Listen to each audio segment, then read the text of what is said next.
Hello everyone and welcome to the 23rd edition of the ISC Safety Centre Safety Lore. My name is Craig Wright and I'm a Process Safety Specialist within the Safety Centre. During this webinar we'll be focusing on incidents from solar panels or photovoltaic PV. So the ISC, and what is our purpose? We assist organisations from industry, government and universities focusing on high hazard activities to improve their process safety performance by sharing best practices and resources through podcasts, ISC publications, webinars and safety law documents. We also provide a unique opportunity to enhance process safety performance through training via our internationally renowned facilitated case studies in process safety leadership and culture program training. In front of you, you'll see some of our members from operating in industry. With a number of operating in industry partners as per the image. We're a growing list of diverse organisations from water companies, energy companies to air services. The ISC Safety Centre also has a large number of supporting partners and collaborators. Our current list of universities and collaborators are shown on the screen now. So what are solar panels?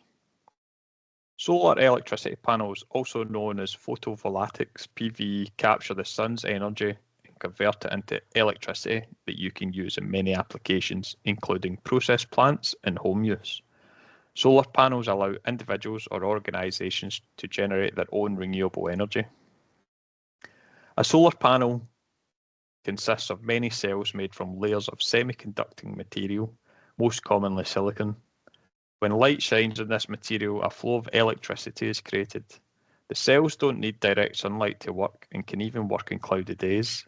However, the stronger the sunshine, the more electricity is generated. Solar PV systems are made up of several panels, with each panel generating around 355 watts of energy in strong sunlight.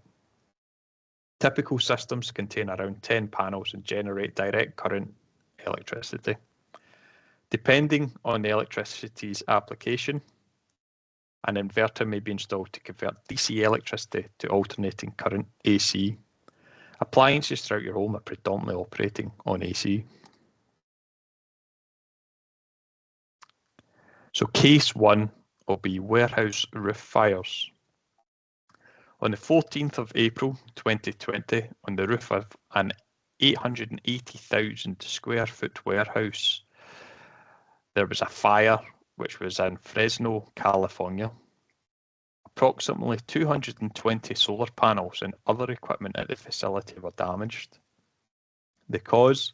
An undetermined electrical event within the solar system mounted on top of the roof. A year later, the same incident occurred to an even larger warehouse, and the following intervening months, another 4 warehouses caught fire or experienced electrical explosions due to failures with their solar energy generating systems.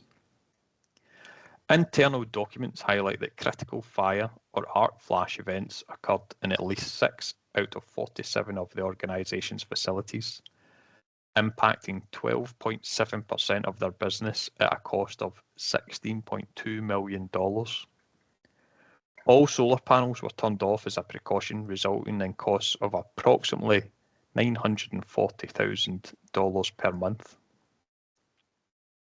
Key findings from this incident is that the organisation took steps to develop an internal solar PV team that would promote more robust controls to be put in place regarding the installation and maintenance of solar PV on their sites.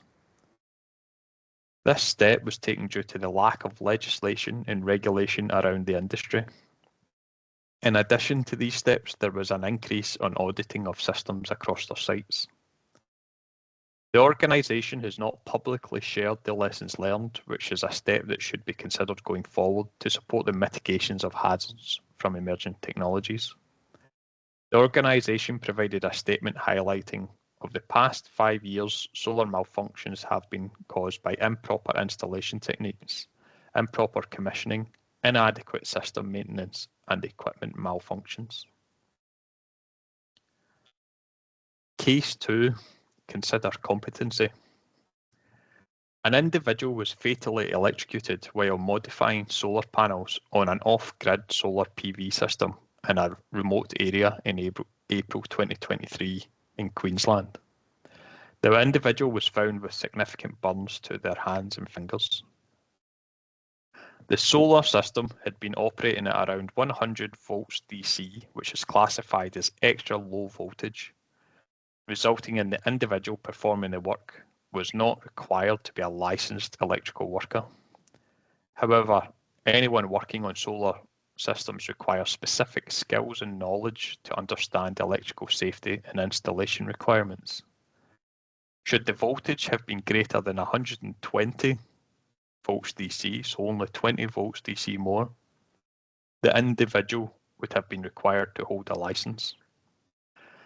The effects from extra low voltages depends on the size of the voltage, regardless of the voltage individuals work with.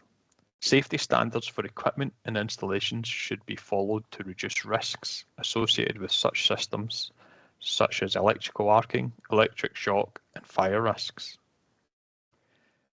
Key findings from this incident are, even at extra low voltage, there can be significant electrical current in solar PV systems that can cause arcs and burns to the body. Consider the environment that individuals in your team are working within, such as high humidity or wet seasons along with heavy rain. Lone working in remote locations bring challenges with regards to controlling work sites. Safe systems of work and emergency response.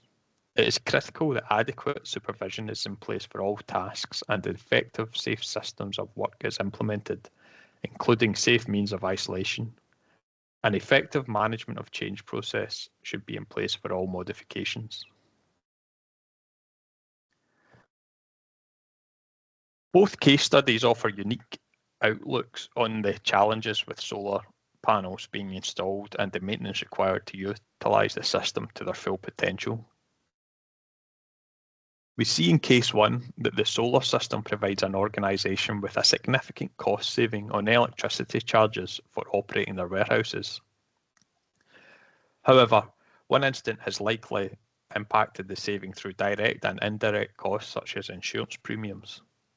Additionally, the team in case one begins to implement a competent internal solar PV team to look at the challenges, and in case two we see that in other parts of the world an individual does not have to show specific competency. A key part of the safety lore is to understand what you can do at your facility. The ISC framework was established to provide a common language to use in process safety and has been utilised on page 2 of our safety lore document since it was created. The ISC considers that process safety is fundamentally built on 6 functional areas or pillars. These are knowledge and competence, engineering and design, systems and procedures, assurance, human factors, and culture. Lessons learned from these 2 case studies from knowledge and competence is ensure that individuals carrying out work at your facilities are competent to do so for the specific task. Provide adequate training to internal and external stakeholders at your facilities. On-site coaching and leadership teams to be knowledgeable of the working environment. Within engineering and design, is consider the environment the end product will be located and installed. Lessons learned, review similar discipline incidents and consider these during the front-end engineering and design phase. Design the system with effective local isolators for maintenance and emergency use. Systems and procedures. Implement robust internal installation operating and maintenance procedures. An effective safe systems of work can ensure that effective job descriptions, risks, and mitigations are listed. Management of change process to be in place prior to altering buildings. Ensure that an emergency response team and equipment are available within the organisation. Within assurance, plan, do, check, act. Auditing programs can assist in highlighting leading indicators. Implement auditing teams. Robust incident investigations should be carried out with a diverse team to provide a clear and concise conclusion that will provide assurances to the business. Ensure risk assessments are reviewed and updated at adequate time intervals to reflect current conditions. Complete simulated emergency response exercises. Human factors. Consider hiring subject matter experts to carry out the work. Ensure plant is designed to allow ease of automated isolation in an emergency. Report all abnormal conditions and, if safe to do so, take the appropriate action. Ensure sufficient handovers are in use, documenting all activities. And within culture, have daily or shift briefs to ensure site teams are aware of issues associated with the plant and process. Encourage an environment that encourages reporting of incidents, accidents, and abnormal conditions, and adequate supervision to be in place for remote or lone working. Thank you for joining me for Safety Lore 23 webinar. It's been my pleasure to share these insights into the 6 functional areas of the ISC Safety Centre framework for solar PV incidents. For complete management of process safety, it's vital to ensure that there is a high-level leadership and commitment across all 6 functional areas of the ISC Safety Centre framework.